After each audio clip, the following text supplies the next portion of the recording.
안녕하십니까. 행복한 아침 이재용입니다. 안녕하세요. 정예은입니다. 네, 오늘은 수요일이고요. 저희는 연예가 소식 그리고 우리 스타들의 아주 특별한 얘기를 준비해놨습니다. 네, 그에 앞서 오늘 날씨 소식부터 전해드리겠습니다. 오늘 전국이 대체로 흐린 가운데 전국 곳곳에는 비가 내릴 전망입니다. 현재 수도권과 강원, 전남과 경남 일부 지역을 중심으로 빗방울 떨어지고 있는데요. 이 비의 양이 많지는 않겠지만 밤 늦게까지 산발적으로 비가 내릴 예정입니다. 오늘 외출하실 때는 우산 하나 꼭 챙겨 나가시기 바랍니다. 한편 충청과 남부 내륙 지방에는 짙은 안개가 끼는 곳이 있어서 참고해 주셔야겠고요. 이어서 오늘 자세한 기온 살펴보시면 아침 기온 10도에서 17도, 한낮 최고 기온은 18도에서 23도까지 오르겠습니다. 오늘 하루 큰 추위 없이 포근한 날씨가 예상됩니다. 네, 11월 18일 수요일 행복한 아침 지금 시작합니다.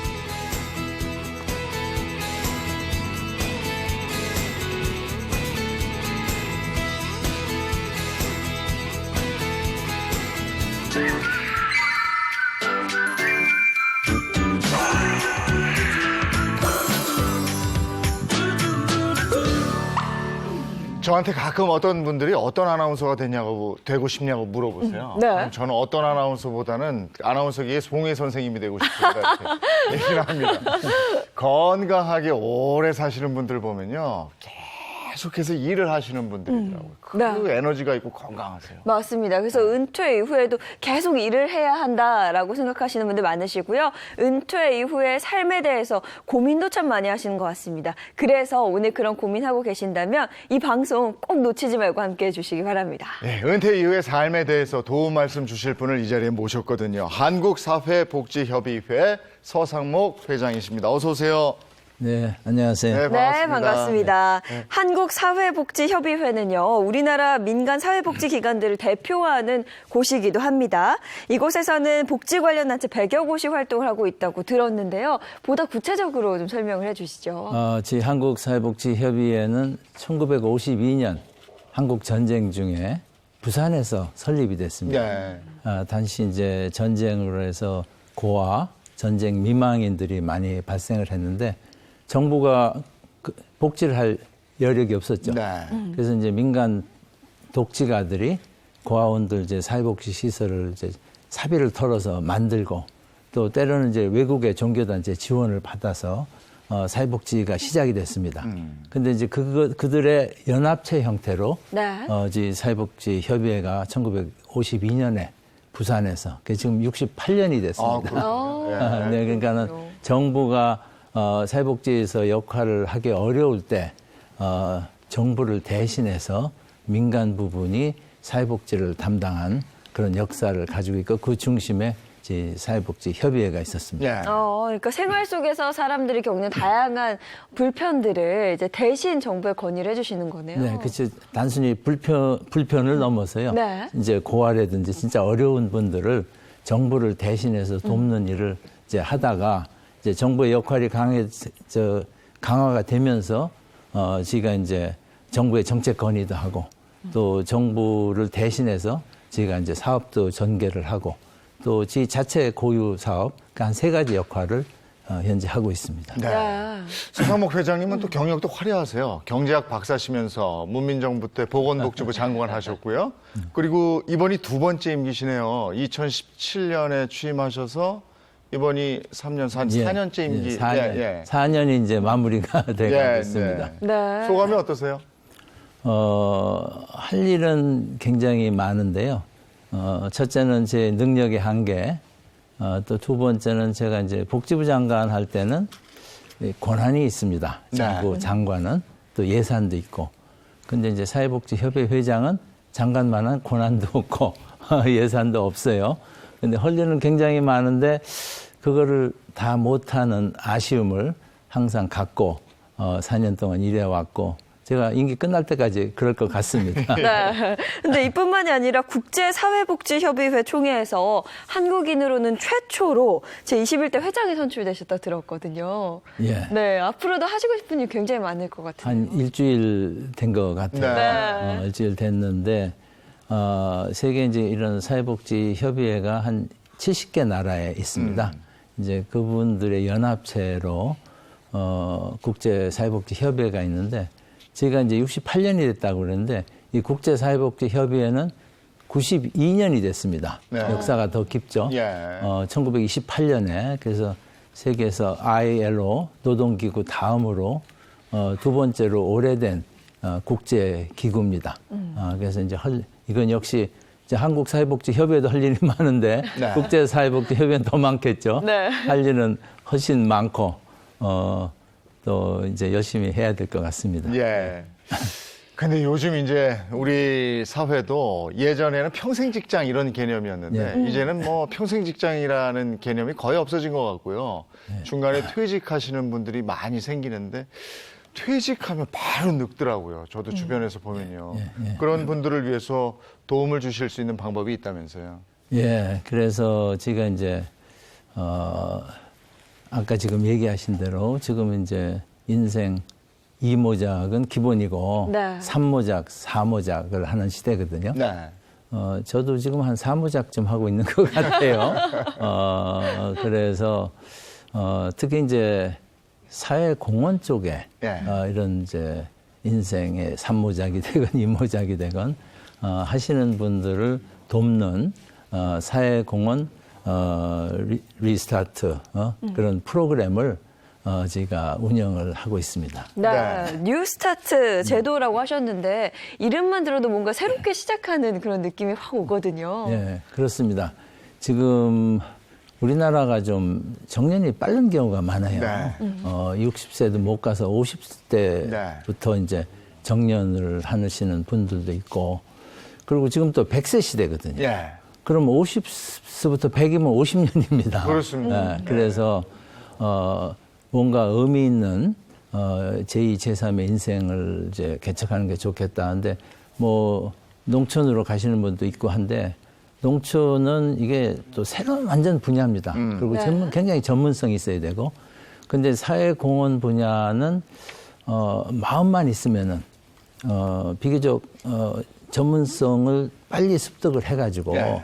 이 분야에 종사를 할 수가 있습니다. 네. 네. 그래서 제가 이제 조사를 해보면은 많은 이제 퇴직하시는 분들이 이 분야에서 활동하기를 원해요. 네. 그래서 제가 그런 프로그램을 만들어서 이분들을 도와주는 이런 사업을 하고 있습니다. 현재도 잘 진행이 되고 있는 거죠? 네, 잘 되고 있어요. 이게 이제 고령화 촉진법이라는 게 있습니다. 네. 그래서 네. 이제 거기 이제 시행령이 작년에 개정이 돼가지고 금년 이제 5월부터 종업원이 1,000명 이상 되는 대기업 경우에는 이제 50세 이상 이렇게 퇴직하신 분들을 회사가 도와줘야 하는 네. 의무 조항이 이제 실시가 됐는데 네. 지금 현재는 1,000명 이상 이런데 한 25% 정도만 이런 프로그램을 운영하고 있습니다. 네. 앞으로 이제 100% 다 해야 되죠. 네. 그래서 이제 금년에 이걸 시작을 하면은 앞으로 여기에 대한 수요는 굉장히 늘을 것으로 이렇게 생각이 들고, 지금 보면은 지금 이제 7월부터 제가 시작해서 지금 몇 달 안 됐습니다. 예. 그래서 제가 이제 보고를 받기는 한 140명 정도가 수료를 했는데 예. 그 중에 벌써 80명이 그 사회공헌 분야에 취직이 됐고, 네. 또 거기에 추가해서 두 분은 자기가 사회적 기업을 만들어서 창업을 또 하셨어요. 예. 네. 그래서 야, 이거 의외로 성과가 좋다. 예. 이거를 잘 발전시키면은 굉장히 소중한 사업이 되겠다, 이렇게 네. 생각을 하고 있습니다. 네. 기업들도 이렇게 일자리를 만들기 위한 사회공헌 사업에 적극적으로 좀 자발적인 참여가 필요할 텐데. 예. 이제 기업의 사회공헌은요, 상수가 됐습니다. 예. 그리고 특히 이제 1,000명 이상을 고용하는 대기업의 경우에는, 그래서 이제 이분들이 사회공헌, 백서를 매년 낼 정도로 네. 네. 그 대부분의 이제 대기업들이 하고 있습니다. 그러니까 이거를 그동안 자기 회사에서 수고하신 분들을 돕는 차원 플러스 또 사회 공헌을 하는 거거든요. 네. 그래서 기업 입장에서는 매우 매력적인 사업이 아닌가 네. 이렇게 생각이 들고 많은 기업들이 관심을 갖고 있습니다. 네. 그래서 앞으로 이 사업은 소위 그 성장 산업이 될 것 같습니다. 그러면 이렇게 자발적으로 참여하는 착한 기업, 네. 그러니까 사회 공헌을 하는 그런 기업들한테는 뭔가 혜택이 있습니까? 혜택을 줘야죠. 그래서 이제 많은 선진국들이 네. 미국, 영국, 뭐 홍콩 이런 데서 하고 있는데요. 그래서 저희도 이제 작년부터 지역 사회공헌 인정제라고 해가지고 그 지역 차원에서 사회공헌을 잘한 기업들을 그 지역에 있는 NGO들의 이제 추천을 받아가지고 저희가 이제 심사를 합니다. 심사를 해서 이걸 발표는 작년에 한 121개 이렇게 됐는데 금년은 거의 300개 가까운 기업이 코로나19로 어려운 상황에서도 선발이 됐습니다. 네. 그래서 이런 사업을 하면은 기업의 입장에서는 사실 이제 사회공헌 사업을 PR을 해야 되거든요. 네, 네. 그래서 제가 이제 공공기관으로서 이걸 이제 인정을 하는 거거든요. 사회공헌을 잘한다는 네. 제가 이제 C 이렇게 이제 마크도 주고 인증서도 줍니다. 네. 그리고 저희 혼자만 하는 게 아니고 보건복지부하고 같이 해요. 아, 예. 그래서 영국, 미국은 대개 이제 저희 같은 이제 민간기관이 이걸 관장을 하는데 아마 전 세계에서 정부와 민간기관이 같이 이런 이제 인증서를 주는 데는 한국이 처음이 네. 아닌가 이렇게 생각합니다. 알겠습니다. 마지막으로 한국사회복지협의회에서는 뭐 뉴스타트 사업 외에도 다양한 노력들을 해왔잖아요. 예. 어떤 것들이 있는지 한번 정리해 주시죠. 네, 저희는 이제 아까 말씀드린 대로 민간의 생각을 정부에 이제 전하기도 하지만 정부의 여러 가지 이제 정부 하고 싶은 사업을 저희가 대신 해주는 경우가 있습니다. 그 중에 제일 큰 게 이제 푸드뱅크 사업이라고요. 네. 1년에 상당히 규모가 큽니다. 예, 예. 그리고 이제 전국의 복지 분야의 자원봉사자가 한 800만이 넘는데요. 네. 그분들을 관리해서 그분들한테 역할을 주는 사업. 그리고 아까 또 말씀드린 대로 이렇게 사회공헌, 기업의 사회공헌을 지원하는 센터를 또 운영하고 있습니다. 그래서 이런 다양한 사업을 하고 있고 또 제가 17개 시도의 사회복지협의회가 있고 네. 160여 개 시군구의 사회복지협의회가 있습니다. 그래서 그 지역의 그 사회복지 공동체 구축을 위한 사업을 개발을 해가지고 네. 그거를 추진하는 굉장히 하는 일이 많습니다. 예. 예. 앞으로도 계획하신 모든 일 다 이루셨으면 좋겠습니다. 오늘 한국사회복지협의회 서상목 회장과 얘기 나눠봤습니다. 고맙습니다. 고맙습니다. 네, 반갑습니다. 충주로 한번 가볼까요? 예인 씨는 충주하면 뭐가 떠오릅니까? 충주하면 아무래도 아삭아삭한 사과. 사과 아무래도 맛있죠. 뭐 사과 네. 많이 떠올리실 텐데 충주에 또 숨은 보물이 있다고 합니다. 자, 가보겠습니다. 대한민국의 중심 충주. 이곳에 엄청난 스타가 등장했으니 만나는 봤어요? 강남 스타일은 가라. 이것이 21세기 공무원 스타일. 그 이름하여 충주씨. 하지만 공무원이란 번번은 잊지 않기 위해 매일 찾는 나는 사무실. 여긴 시장실? 모두를 당황시킨 충주씨의 돌발 행동. 이 떨어지면 또 버리고 앉아있는 거 지겨워서 더 이상 못하겠어요. 저 바깥에 좀 내보내주세요. 앉아있는 거는 저 밖에서 몸으로 뛰는 일이 맞는 것 같아요. 제발 보내주세요. 공무원이 시장실 쳐들어오는 건 좀.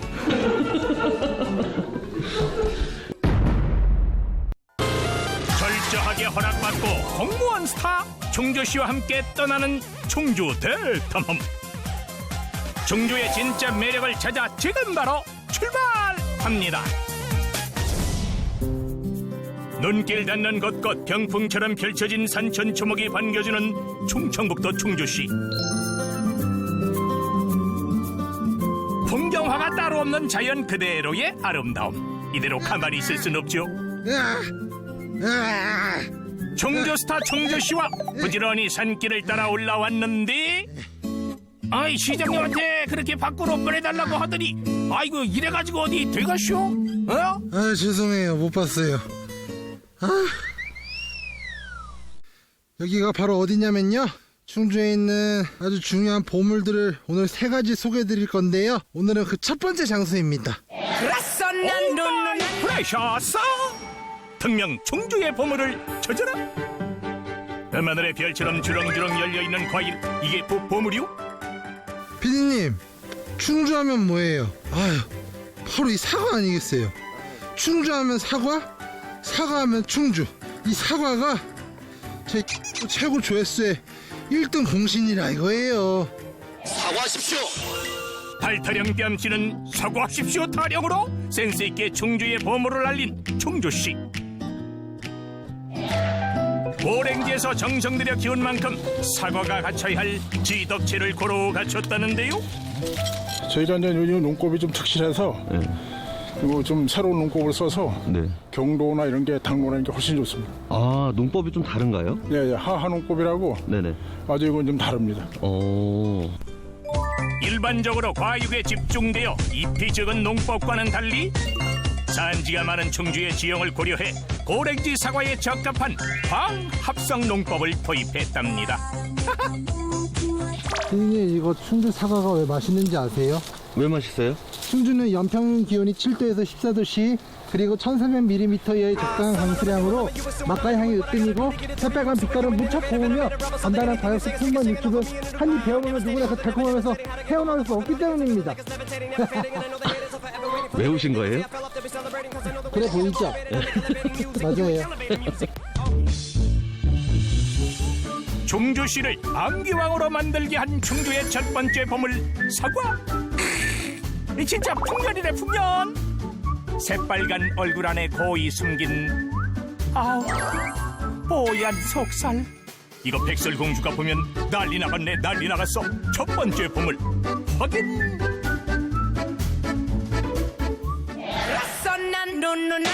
오 마이 프레셔스 특명 충주의 보물을 찾아라. 산중 보물 찾고 한결 여유로워 보이는 충주시. 여기 내포 긴들마을이라고요. 진짜 중요한 보물이 여기 또 하나 더 숨겨져 있습니다. 어디 보자. 이게 딱 봐도 충주시가 받은 상은 아닌데요. 특허까지. 고랭이 사과만큼이나 뭔가 심상치 않은 두 번째 보물. 이걸 이렇게 뭐라 부를까요? 어이 뭐 거기라면 이 입술? 아니면 저기 이빨? 피디님, 그거를 뭔가 말을 약간 순화하면 순화해서 말하자면 저기 이빨이 아니고 우수수 떨어지잖아요. 우수수라면 설마 옥수수? 사과랑 옥수수가 탁 섞여서 사과 팝콘입니다. 네. 견우와 직녀만큼 운명적인 만남을 성사시켰다는 사과와 옥수수. 사과 발효에 있거든요. 사과를 6개월 정도 숙성시켜가지고 네.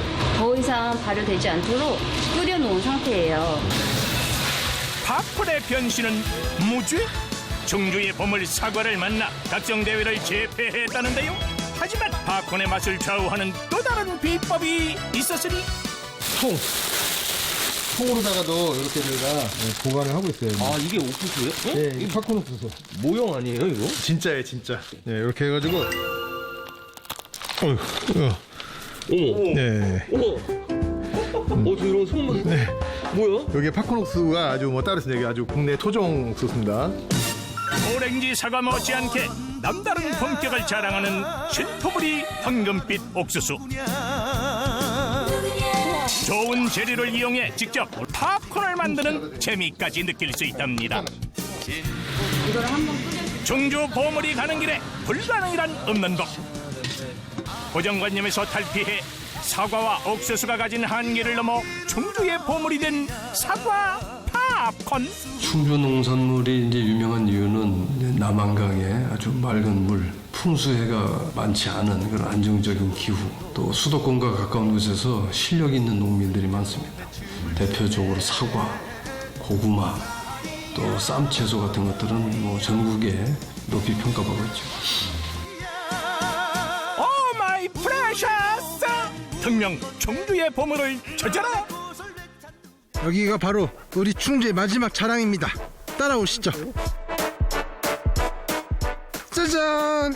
어디 보자. 이거 사과는 아닌 것 같은데요? 이게 바로 당금향인데요. 이 귤보다 훨씬 맛있고 알맹이도 이렇게 대빵만한 게 딱 입에 들어가는 순간 사르르 녹아가지고 얼마나 맛있는지 몰라요. 어허라, 바다 건너 제주도에 귤이 있다면 충주에는 당금향이 있다. 매혹적인 주황색 옷 입고 철저한 관리 감독 아래 귤 뺨치는 달콤함을 자랑한다는 충주의 세 번째 보물 당금향. 어이, 근데 한가름 떼는 것도 힘들어하던 충주씨가 당금향을 보고 힘이 났는지 시키지도 않은 일까지 척척. 이거 뭔가 수상한 냄새가 나는데요. 선생님 몇 시예요? 지금 5시 45분. 아니 뭔 소리 6시구만. 2시간 다 돼서 가볼게요. 네? 공무원 6시 칼퇴근 몰라요? 6시였는데 말은 그렇게 해도 충주의 보물을 위해 열심히 일하는 충주씨. 자연에 숨겨진 보물을 찾아 충주로 떠나보는 건 어떨까요? 네, 이번 주 영화계를 뜨겁게 달군 박스오피스 살펴보도록 하겠습니다. 5위는 극장판 바이올렛 에버가든이고요. 4위는 극장판 바다탐험대 옥토넛 대산호초 보호작전, 3위는 내가 죽던 날, 2위는 삼진그룹 영어 토익반, 1위는 도굴입니다. 네, 오늘 문화 소식 전해줄 배우 김서지 씨입니다. 어서 오세요. 안녕하세요. 네, 반갑습니다. 자, 유쾌함으로 관객들의 마음을 사로잡은 영화가 있다면서요? 네, 맞습니다. 지난 4일 개봉한 영화죠. 도굴이라는 영화인데요. 이 영화가 현재까지 개봉 이래로 계속해서 박스오피스 1위를 차지하고 있고요. 총 극장으로 불러 모은 관객 수가 무려 100만 명이 넘어섰습니다. 영화 도굴은요, 흥의 맛만 보고도 땅속 유물을 맞출 수 있는 천재 도굴꾼이 전설의 도굴 전문가들과 환상의 호흡을 통해서 도굴판을 벌이는 유쾌한 범죄 오락 영화인데요. 이재훈, 신혜선, 조우진, 임원희 등 아주 연기력이 짱짱한 4명의 배우가 보여주는 이 검증된 이 연기의 합이 가미가 돼서요. 관객들의 인기몰이를 하고 있습니다. 이 다수의 범죄자들이 모여서 범죄를 모의하고 그걸 실행하는 이 K-팝 무비라고 그러나요? 네네. K-팝 무비가 언제부터 인기를 끈 거예요? 네, 한국에서 K-팝 무비는 2004년 영화 범죄의 재구성 이후로 본격적으로 K-팝 무비들이 등장하기 시작했는데요. 대표적인 K-팝 무비는 영화 타짜, 도둑들, 기술자들, 원라인, 꾼 등이 있습니다. 근데 영화들 살펴보니까 이 K-팝 무비 자체가 또 하나의 어떻게 보면 인기 장르로 자리를 잡은 것 같은데요? 네, 맞습니다. 그 나름의 공식이 있는데요. 저희 영화 감독님한테 한번 여쭤봤더니 총 3가지의 기본 공식이 있다라고 얘기를 해요. 그게 뭐냐? 첫째, 일단 계획 단계에서 최고의 꾼들이 모여서 타겟을 설정하는데 그 타겟이 범접 불가. 이게 가능하겠어? 이런 타겟을 설정을 해야 되고요. 네. 두 번째 공식은 실행 단계에서 온갖 우여곡절을 겪지만 끝내 성공을 합니다. 네. 여기서 끝나면 재미가 없죠. 3번째 공식이 있습니다. 끝난 것 같지만 이 도주 단계에서 최고의 꾼들끼리 서로 또 배신이 맞아, 있고요. 그게 있죠. 뒤통수를 네. 치는 네. 이런 장면들이 분명히 있고요. 그리고 요즘 같은 경우에는 그럼에도 불구하고 해피엔딩을 선호하는 추세라고 합니다. 요 하나 빠졌네. 뭐죠? 요 모임에서 살짝 러브라인. 약간 그런 게 또 있어야 돼. 맞아요. 또 있어야죠. 러브라인 빠지면 섭섭해요. 네. 근데 사실 이 K-팝 무비 같은 경우는 그냥 관객의 입장에서 보면서 막 즐길 수 있는 팝콘 무비적인 요소가 많은데 네. 만드는 사람은 그게 아닌 것 같아요. 오늘 우리가 K-팝 무비 2편 준비했죠? 네네. 첫 번째가 뭐예요? 네, 첫 번째 소개해드릴 영화는 캐스팅만 봐도 결과물이 예측 가능한 영화죠. 도둑들입니다. 우선 출연진만 봐도 어마어마한데요. 김혜수, 전지현, 이정재, 김혜수, 김수현 등 국가대표급 연기파 배우들과 당시 가장 뜨거운 라이징 스타가 한자리에 모였다고 해도 과언이 아니었는데요. 영화 도둑들은 마카오 카지노에 숨겨진 희대의 다이아몬드, 태양의 눈물을 훔치기 위해 한 팀이 된 한국과 중국 10인의 도둑들이 펼치는 범죄 액션물로 관객들의 기대 심리를 배반하지 않았죠. 저 영화가 1000만 관객 동원한 영화 아닙니까? 네, 맞습니다. 도둑들은 한국 영화 사상 6번째로 1000만 영화를 이제 돌파한 영화로 기록이 됐는데요. 사실 1회차 때부터 상영관이 전부 매진이었고 그리고 첫날만 43만 명을 모은 엄청나게 흥행한 영화입니다. 아유, 배우들 뭐 정말 대단했고요. 네. 감독도 눈여겨봐야죠. 네, 맞습니다. 영화 도둑들의 감독이 바로 이 한국형 K-POP 무비의 장을 열었다고 말할 수 있는 최동훈 감독인데요. 최동훈 감독은 범죄의 재구성을 통해서 주목을 끌었고 이후 뭐 도둑들 등 K-POP 무비를 일관했습니다. 부인이 운영하는 영화사 이름이 K-POP 필름일 정도로 한 우물만 팠다고 볼 수 있죠. K-pop 무비 제가 정말 좋아하는데 앞으로도 기대해 보겠고요. 다음 영화 소개해 주시죠. 네, 국내 K-POP 무비 중에 도둑들이 있다면 해외에선 이 영화가 있는데요. 바로 나우유시미입니다. 나우유시미는 마술 사기단이라는 명칭에서 알 수 있듯이 마술과 사기의 속임수 안에 담긴 즐거움으로 관객에게 다가가는데요. 나우유시미는 각기 마술 능력을 가진 거리의 마술사 4명이 마술쇼를 통해 은행을 털어 300만 유로를 관객들에게 뿌리고 또 자신들의 후원자, 회장의 계좌에 있는 1억만 달러를 털어 관객들에게 나눠주는 내용인데요. 마술을 범죄 수단으로 활용, 기존 K-POP 무비 형식에서 벗어나 신선한 방식으로 스토리를 풀어냈다고 볼 수 있습니다. 네, 이게 외화 K-pop 무비 중에 뭐 관객수 1위 하고 그러지 않았어요? 네, 보통 영화계에서 속설이 있는데 전편보다 나은 속편 없다라는 이야기입니다. 하지만 이 징크스를 깬 영화인데요. 뿐만 아니라 이 전편에 비해서 마술의 뭐 트릭이라던가 이 내용 자체도 굉장히 세세하게 풀어내면서 영화적 재미를 동시에 잡았다라는 평을 받고 있습니다. 네, 오랜만에 K-POP 무비로 기분 전환 한번 해보시면 좋을 것 같습니다. 네. 고맙습니다. 고맙습니다. 이번엔 스타들의 궁금한 얘기로 넘어가겠습니다. 금수저 스타. 금수저 스타. 네. 학벌의 재력까지 금수저 스타는 누가 있을까? 네. 금수저 듣기만 해도 좀 궁금한 부분이긴 해요, 사실. 네. 금수저 스타 누가 좀 있을까요? 일단 연예계 금수저 스타 이렇게 얘기를 하면 떠오르는 분들이 몇 분이 있죠. 일단 뭐 신영균 씨, 윤태영 씨, 차인표 씨, 뭐 이서진 씨, 강동원 씨 등 굉장히 많은 분들이 있습니다. 다들 뭐 얼굴도 잘생기고 제가 좀 자리 좀 옮겨왔습니다. 언제 거기로 가셨대요? 네. 연기도 잘하는 굉장히 대단한 배우들인 것 같아요. 네, 말만 네. 들어도. 네. 근데 금수저 스타도 유형이 있다면서요? 네, 맞습니다. 연예계는 사실 이렇게 화려한 집안 내력으로 부와 인기를 동시에 누리는 스타들이 굉장히 많은데요. 이처럼 실제로 남다른 집안 내력을 자랑하는 일명 타고난 금수저 유형이 있습니다. 저도 나왔습니다. 네. 유형 보태드릴게요. 여기다 본인뿐 아니라 이 형제 자매까지 대단하다 파워 엘리트 금수저형이 있고요. 보기엔 그럴 줄 몰랐는데 의외의 반전을 보이는 반전형 금수저가 있습니다. 네, 그러면 행복한 아침에서는 어떤 금수저 스타들에 대한 이야기를 나누게 될까요? 화면부터 함께 하시죠.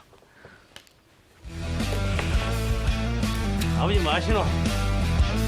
말해라. 아버지 뭐 하시노?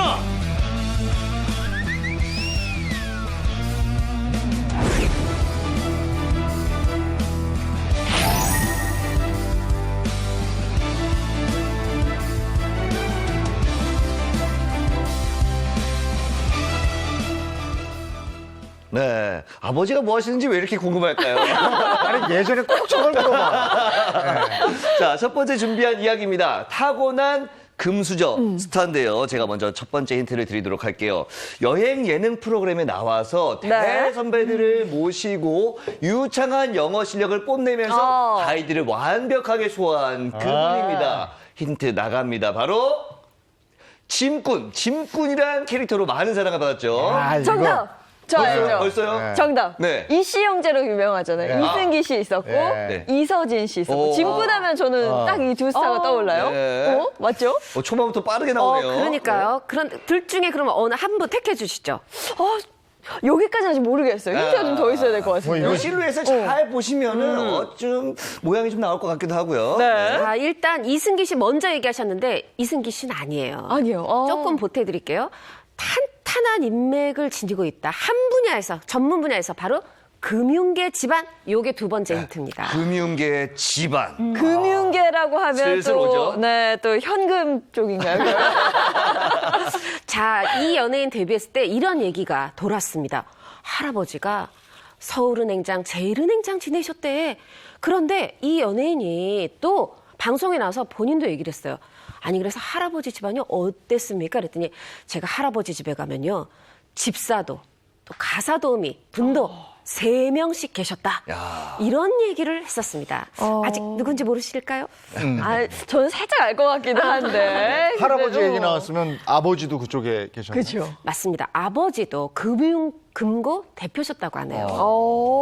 그러면 금수저가 많네요. 근데 금융계 그런 집안인데 그 짐꾼이야? 네. 조금 반전미가 있죠. 네. 살짝 감이 저는 딱 왔어요. 네. 누군지 알 것 같기도 하고. 제가 마지막 힌트를 드릴게요. 네. 그러니까 한 예능 프로그램에 출연을 해서 이런 별명을 얻었는데 바로 미대형입니다. 그림도 잘 짐꾼의 그리네요. 미대형까지. 그러니까 사실 짐꾼 금융계 집안 미대형 보면 딱 한 분 떠오르는 분 있죠. 네. 제가 정말 좋아하는 배우 이서진 씨. 맞나요, 맞나요, 이서진 씨? 딩동댕 정답입니다. 실루엣이 굉장히 네. 비슷했죠. 자, 타고난 금수저 첫 번째 스타 바로 이서진 씨였습니다. 이서진 씨는 무슨 뭐 재벌설 600억 뭐 이런 얘기 했지 않았어요? 일단 이서진 씨가 이렇게 얘기를 했는데요.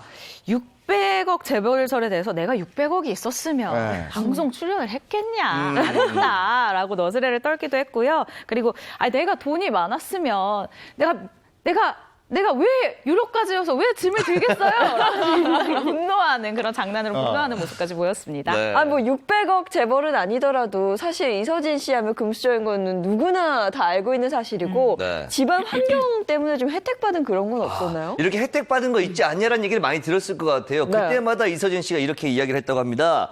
나는 그런 얘기 들을 때마다 화가 난다. 연기를 막 시작했을 때 어떤 감독이 연기를 못한다고 슬리퍼를 던진 적도 있다. 나도 고생 많이 했다라고 억울해했습니다. 네. 타고난 금수저 집안의 이서진 씨. 근데 군대 논란 같은 것도 있지 않았었어요? 많은 분들이 이서진 씨가 해외파 출신이다 보니까 군대 안 갔다 온 거 아니야? 이렇게 생각을 하시는데요. 사실은 연기의 꿈을 가지게 된 곳이 바로 이 군대였다고 합니다. 일단 이서진 씨가 입대를 한 후에 고된 훈련을 마치고 한 줄기 오아시스 같았던 것이 바로 TV였다고 하는데요. 그때 굉장히 많이 봤던 드라마가 별은 내 가슴에 였다고 합니다. 내무반 생활이 너무 답답했던 이서진 씨가 이 별은 내 가슴에를 보면서 연기자 생활을 꿈꾸게 됐다라고 하거든요. 그런데 이후에 아는 교수님의 권유로 이 연기자의 길을 본격적으로 걷게 됐다고 합니다. 아니 이서진 씨 검색해 보면 연관 검색어에 군대가 있더라고요. 그래서 많은 분들이 좀 궁금해하셨던 것 같고요. 자, 이어서 타고난 금수저 스타 두 번째 스타는 누군가요? 자, 두 번째 스타도 확인을 해보도록 하겠습니다. 시청자 여러분들도 함께 맞춰보시면 좋을 것 같아요. 일단 실루엣 한번 쭉 보시고요. 자, 첫 번째 힌트 드리도록 하겠습니다. 경영권 포기. 야, 일단 경영권 포기라고 하면은 좀 몇몇 떠오르죠. 이거 드라마에 많이 나왔던 거 아니에요? 그러니까요. 경영권을 포기하고 뭐 나는 자유롭게 살 거야. 그렇죠. 네. 하고 싶은 거 할 거야.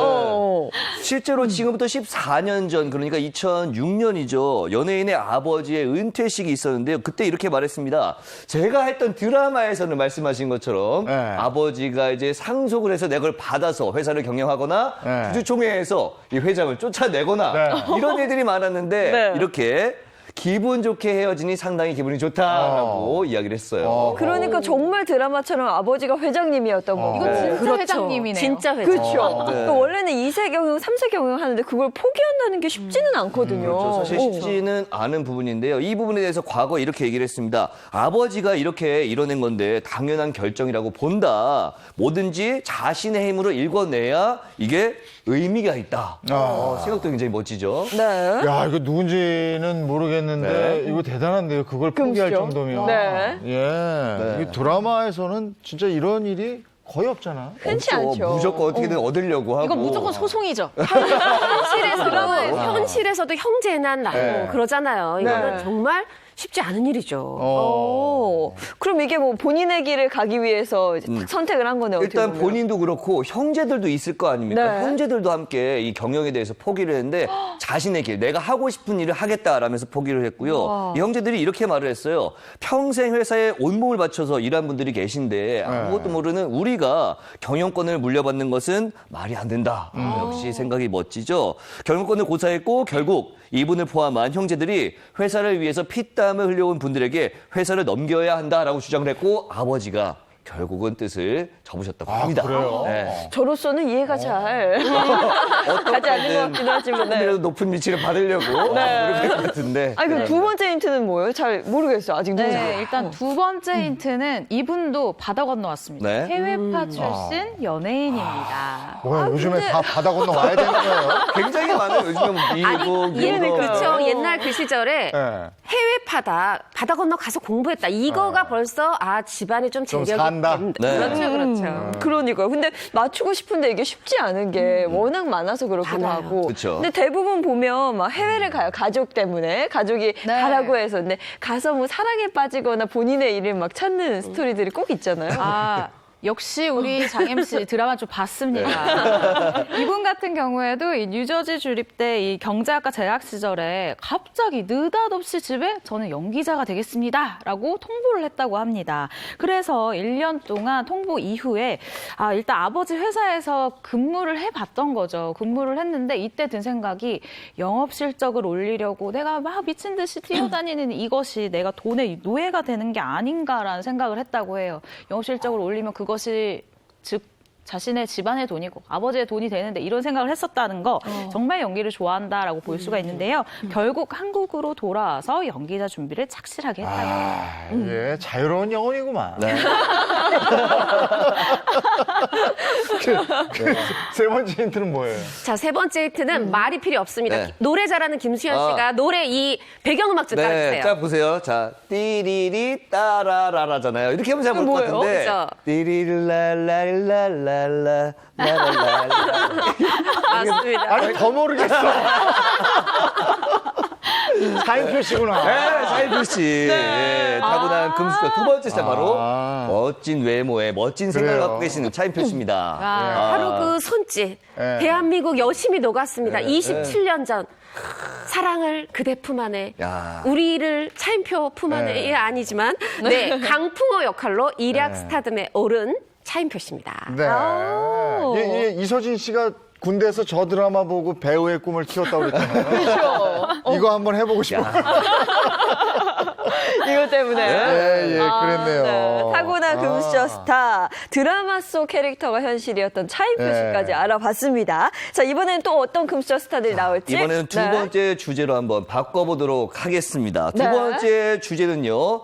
파워 엘리트 금수저 스타입니다. 파워 엘리트? 파워 엘리트. 자, 힌트를 드릴게요. 우선 외모는 야성적인데 소녀 같은 감성을 지니고 있는 그분입니다. 누나부터 부모님, 형, 누나 모든 온 가족이 엘리트. 말 그대로 자 힌트 나갑니다. 네. 엘리트 패밀리. 패밀리.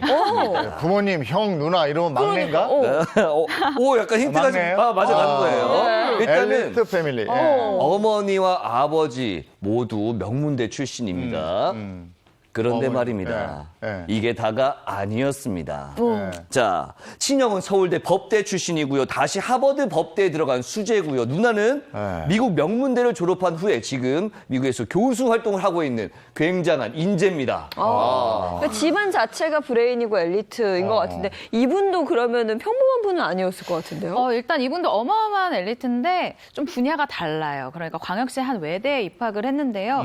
들어가서 공부를 하는 것보다는 뭐 탈춤이라던가 아니면 뭐 마당극이라던가 이런 연기에 더 관심이 많았었다고 하거든요. 그래서 결국은 자퇴를 하고 이것도 대단합니다. 자퇴한 후에 그렇게 들어가기 어렵다는 서울예대 연극과에 입학을 하게 됩니다. 일단은 그 시대적 배경을 보면 집안에서 참 걱정 꽤나. 아니, 하버드 대학교 공부벌레들. 아니, 큰형이 하버드고, 누나도 미국에서 지금 대학교 명문대고. 군대 막, 아, 그래요. 아니, 추가 힌트가 좀 있어야 될 것 같아요. 네. 있어야 되죠. 네. 어떻게 보면 이재용 MC의 미래 꿈이 아닐까 싶은데, 두 번째 힌트. 충무로 늦둥이. 충무로 늦둥이. 충무로 늦둥이? 앞서 이거 잘 보셔야 돼요. 이렇게 덩치가 앞서 두 분과는 좀 다르 좀 크고 두 번째 힌트가 이제 충무로의 늦둥이다. 근데 왜 늦둥이에요?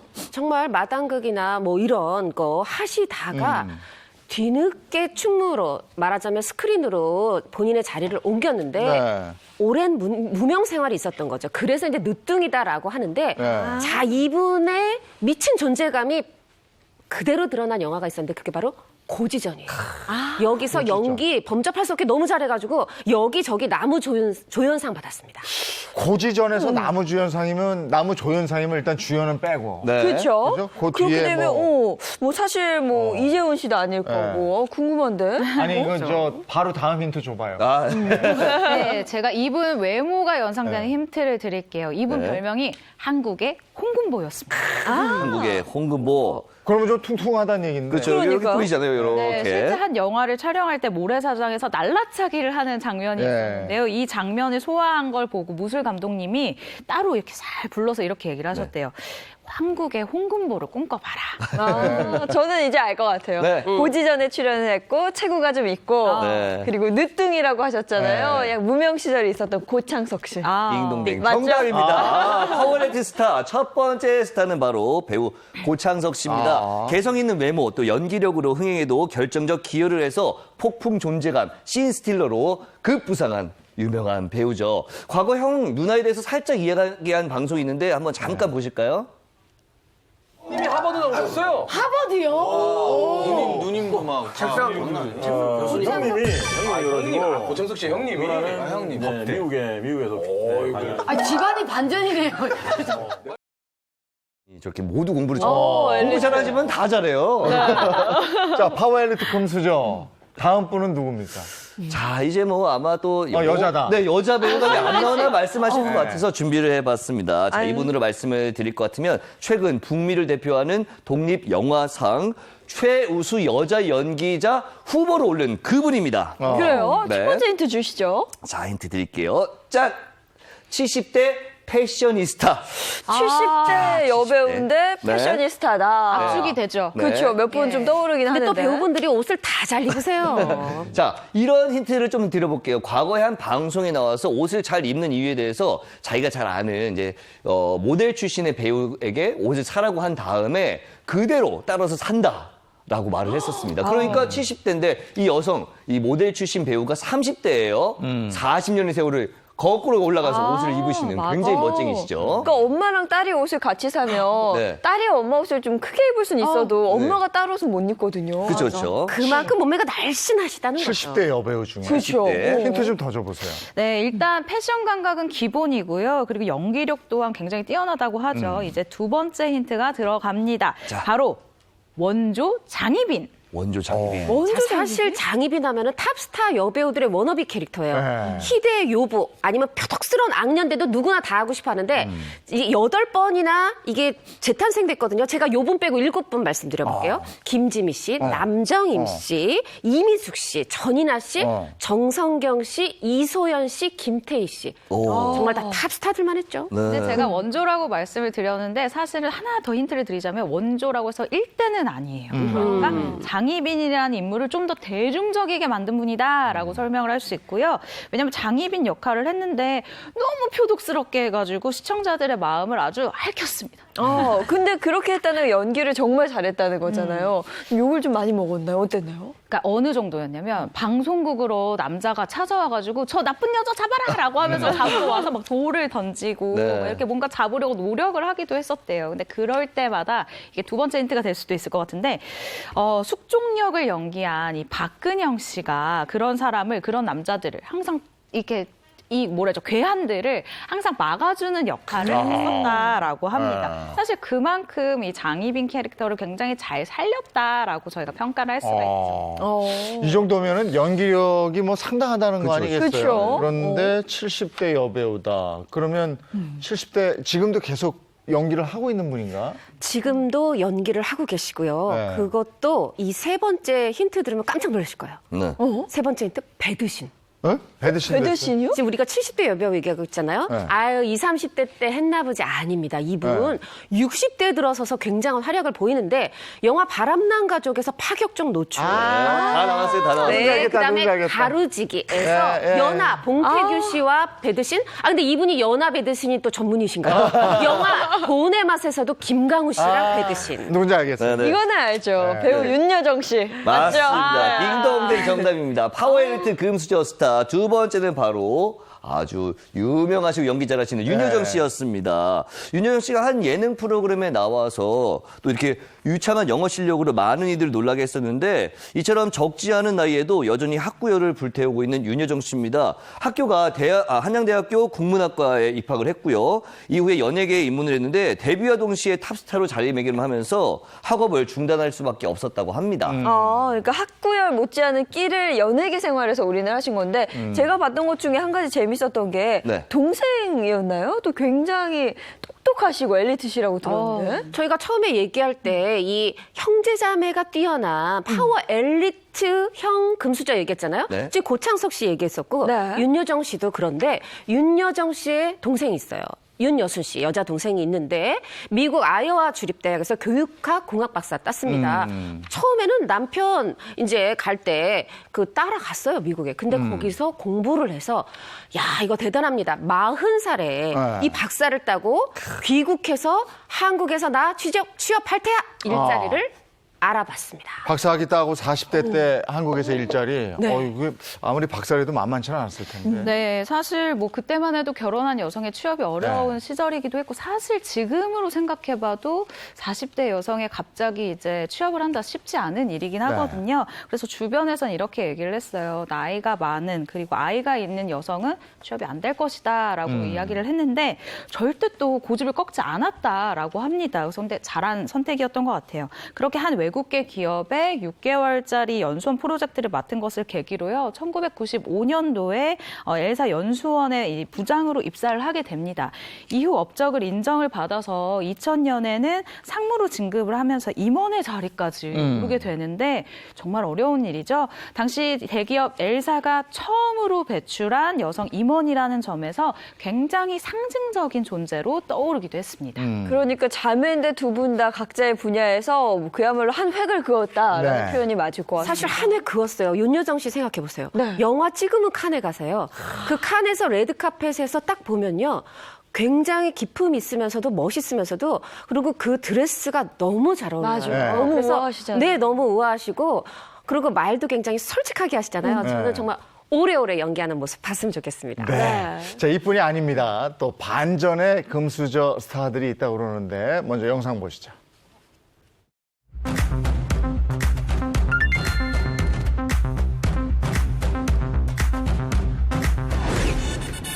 나 이런 사람이야.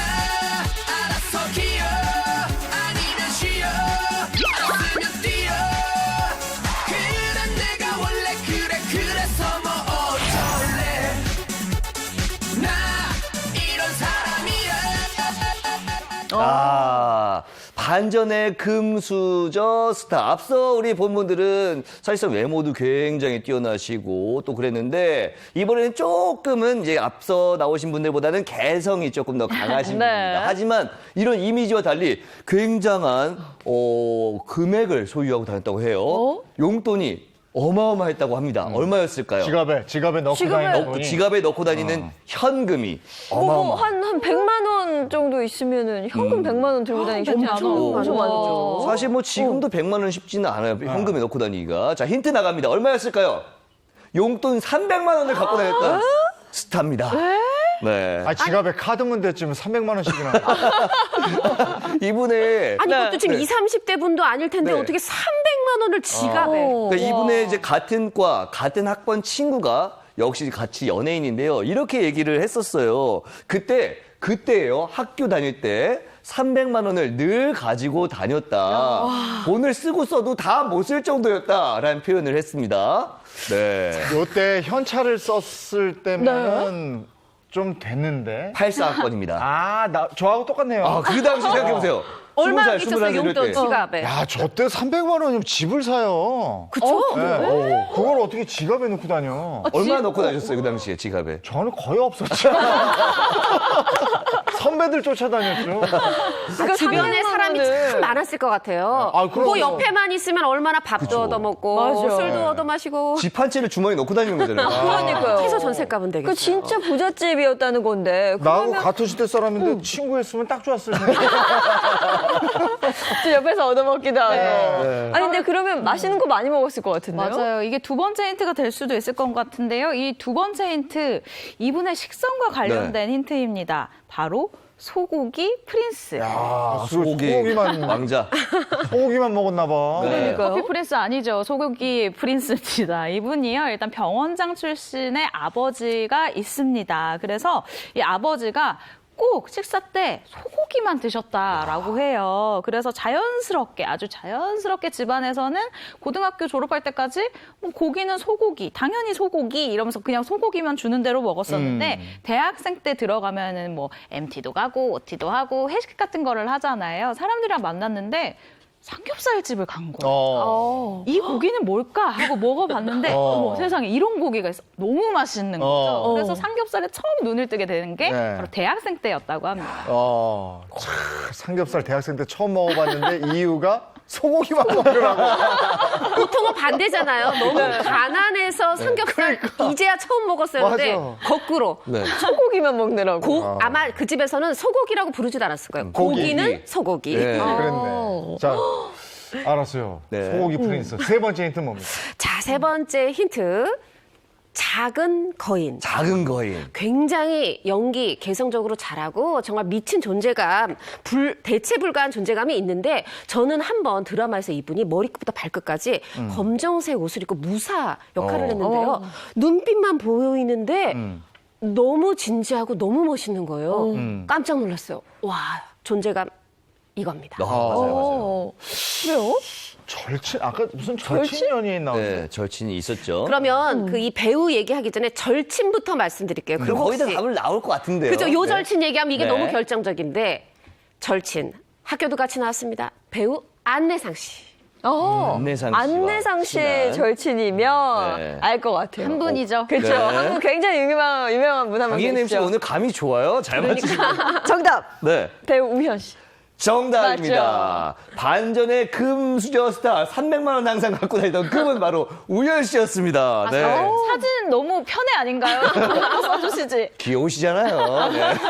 이 우현 씨의 절친이 안내상 씨라고 했잖아요. 네. 제가 이 우현 씨 소개해드리기 전에 안내상 씨의 소개 한번 먼저 들어보고 싶습니다. 안내상 씨는 어떤? 이미 소고기 외에는 안 드셨어요. 돼지고기를 아예 안 드시니까 대학교 와서 처음으로 이제 옛날 삼겹살? 냉동으로 된 거 있잖아요. 대표 삼겹살. 와, 그거 먹고 정말 나 기가 막혀가지고. 왜 어떠셨어요? 맛있어가지고. 이렇게 맛있는 고기가 세상에 어딨나 그래가지고.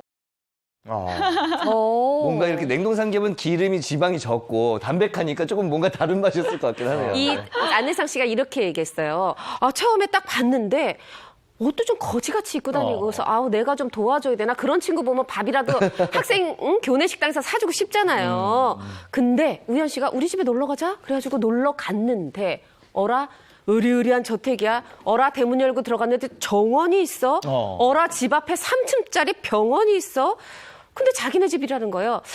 그래 저런 저택에 어떻게 좀 지하 반지하 같은데 새 들어 사나 보다 이렇게 생각을 했는데 아니고 그 저택에 아들이었던 겁니다. 아무리 친구라도 안내상 씨가 이렇게 얘기합니다.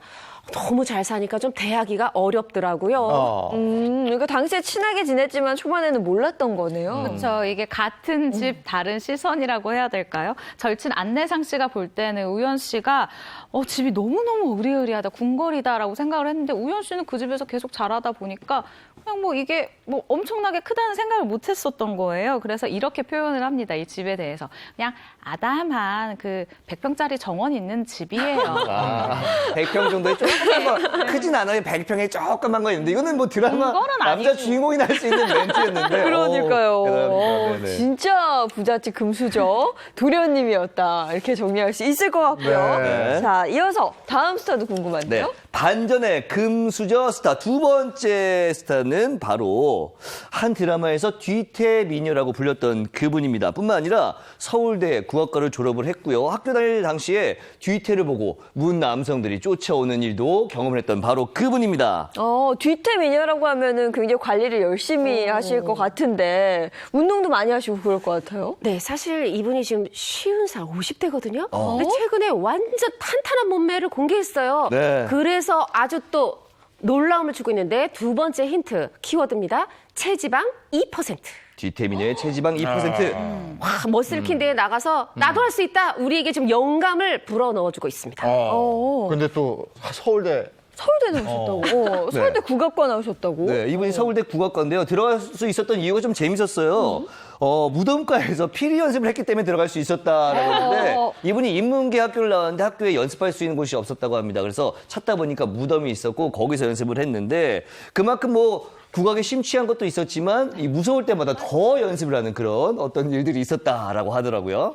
거기 무덤 주인이 아우 얘 빨리 합격시켜야지. 내 시끄러워서 잠을 못 자겠다. 귀신이 도와줬나요? 네. 더 이상 오지 마. 네가 무서워.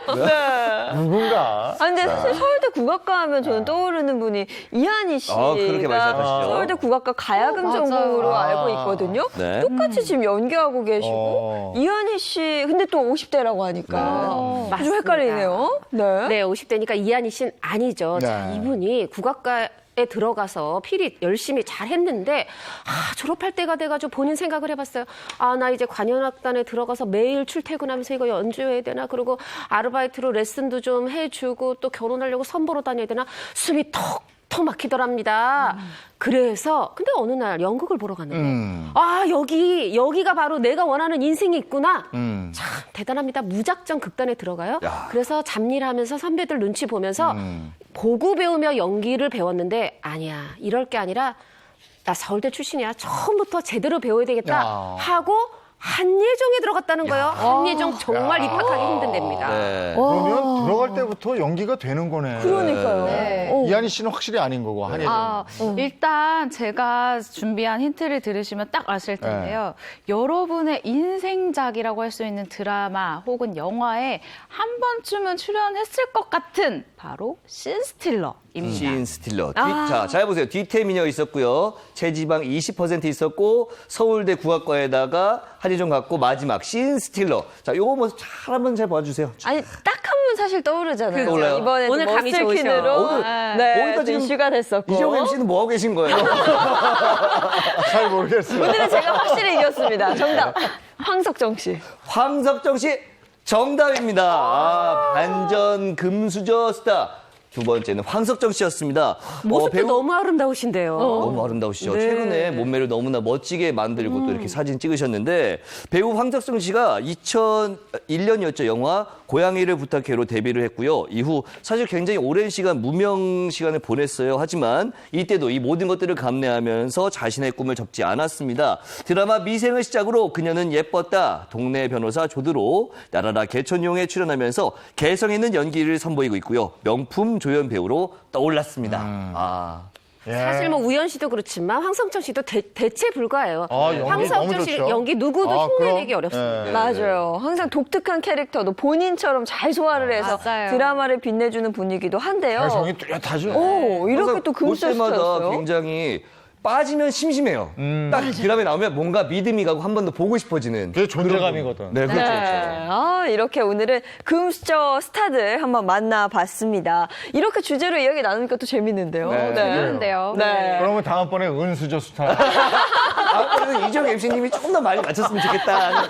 다른 바람이 생기네요. 네, 흑수저 스타도 좋을 것 같습니다. 맞아. 흑수저 스타도. 알겠습니다. 오늘 소식 여기까지 하겠습니다. 고맙습니다. 네, 고맙습니다. 감사합니다.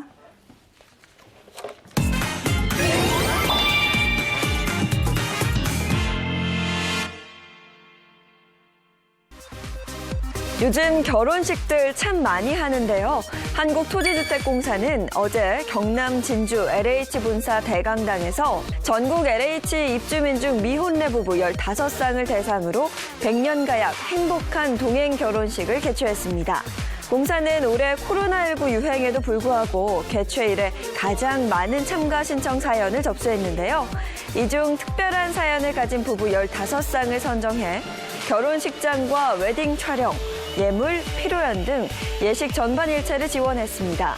LH는 지난 2004년부터 행복한 동행 결혼식을 지원해 지금까지 243쌍 부부의 새로운 출발을 지원해왔습니다. 다음 소식입니다. 이번엔 야구 소식 전해드리겠습니다. 이제 생활야구에도 프로처럼 리그가 생긴다고 합니다. 엘리트와 동호인 리그를 통합해서 승강제를 거치는 건데요. 그 현장으로 함께 가보시죠. 매드독스 팀과 홀레볼스 팀의 맞대결. 동네 야구처럼 보이지만 의정부 지역의 어엿한 리그 경기입니다.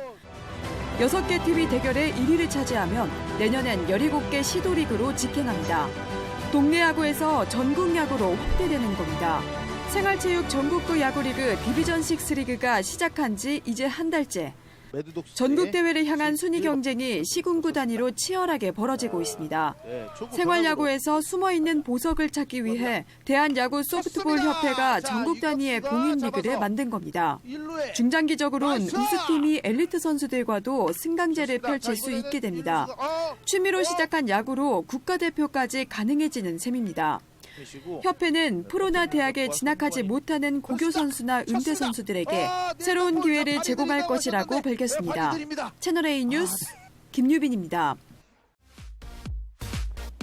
다음 소식입니다. 과거엔 해외에 나가 운전을 하려면 현지에서 면허를 따거나 출국 전 국제 운전면허증을 발급받아야 했는데요. 지난해 9월부터는 기존의 운전면허증 뒷면에 영문면허증을 함께 발급받을 수 있게 됐습니다. 올해는 영문 운전면허증으로 운전할 수 있는 나라가 더 많아져 한층 편리해졌다고 하는데요. 자세한 내용 영상으로 함께 보시죠. 운전면허를 새로 발급받거나 갱신하는 민원 창구입니다. 면허증은 여기 두 가지 종류 있으세요. 어떤 걸로? 영문 운전면허증. 면허증을 새로 만들거나 재발급받는 사람은 지난해 9월부터 영문 운전면허증을 함께 신청할 수 있습니다. 기존 면허증은 국문 정보만 적혀 있어 출국 전에 국제 운전면허증을 별도로 발급받아야 했지만 영문 면허증은 국문 면허증 뒷면에 영문 정보를 함께 표시해 소지가 간편합니다. 이용이 가능한 나라도 영국, 캐나다, 호주 등 33개 나라에서 그리스, 벨기에, 크로아티아 등이 추가돼 37개국으로 늘었습니다. 코로나가 좀 종식이 되면 그러면 이제 해외여행 갔을 때 바로 쓸 수 있다고 하셔가지고 편리할 것 같아서 신청했습니다. 저는 친구들도 그렇고 주위에서 영문 면허증 없는 분들이 많아가지고 제가 처음으로 한번 신청해봤어요. 전국 27개 운전면허 시험장과 경찰서 민원실에서 추가 금액 2,000원을 내면 발급받을 수 있습니다. 주의할 점도 있습니다. 여권은 항상 소지해 주실 것을 권장드립니다. 여권상의 영문 이름과 영문 운전면허증 상의 영문 이름이 다를 경우에는 불이익을 받을 수 있으므로 나라별로 영문 운전면허증의 운전 가능 기간과 사용 조건이 다르기 때문에 출국 전 해당 국가 대사관 등을 통해 정보 확인이 필요합니다. 채널A 장하연입니다. 오늘 날은 그렇게 추운 것 같지 않은데 비가 촉촉하게 내리더라고요. 네, 그래서 오늘 외출하실 때는 우산 하나 꼭 챙겨 나가셔야겠습니다. 좋은 하루 보내시고요. 저희는 내일 아침 8시 더욱 알찬 내용으로 돌아올게요. 행복한 아침, 행복한 하루 되십시오. 고맙습니다. 고맙습니다.